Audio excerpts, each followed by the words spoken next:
suggests that the importance of market bubbles has less to do with the economics of idiocy and more to do with the social structures that encourage their growth.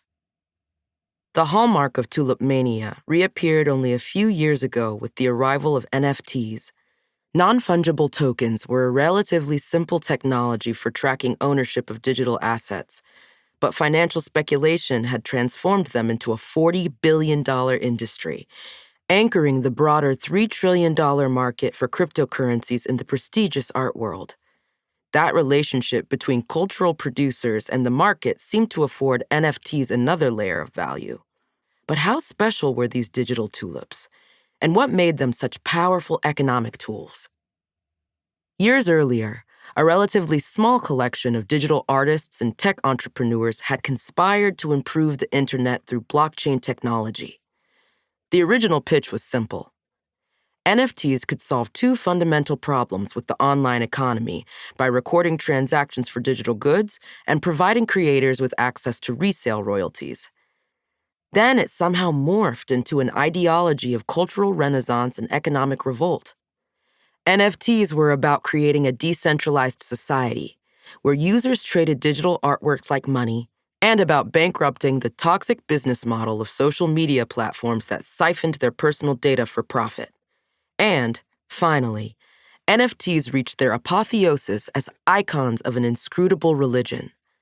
This last metamorphosis into babble, investors ranting online about how their digital collectibles had transformed them into human gods, demonstrated the full psychological tilt of speculation.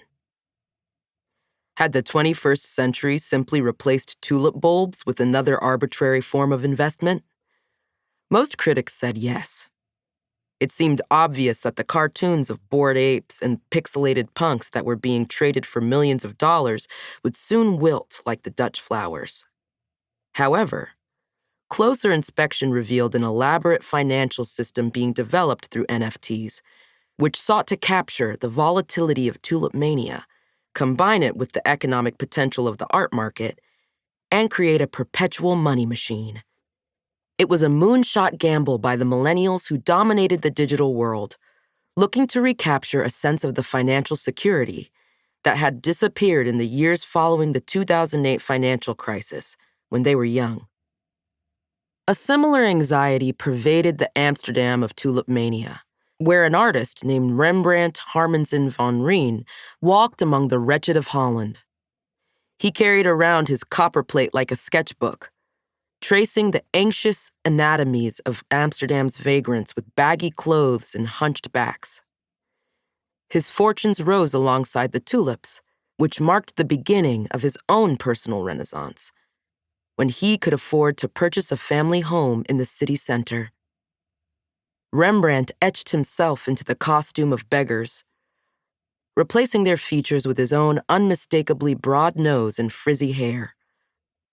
Those self-portraits seemed to foreshadow his later years of financial ruin, and history would remember this older version of the painter, who defaulted on his mortgage payments and brought ruin upon himself.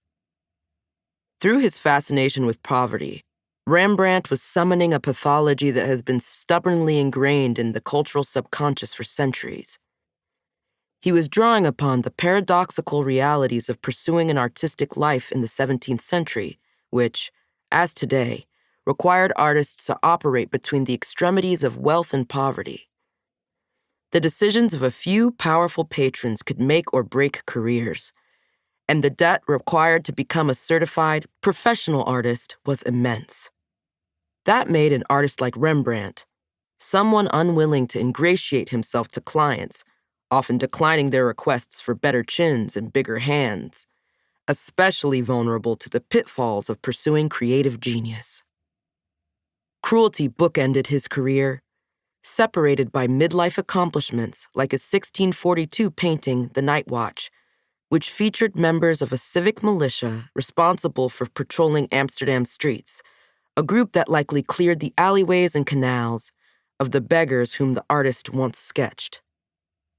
Rembrandt shot into the stratosphere of European society after The Night Watch. He could have lived comfortably on the acclaim and commissions, but the artist had a money problem. Rembrandt liked spending.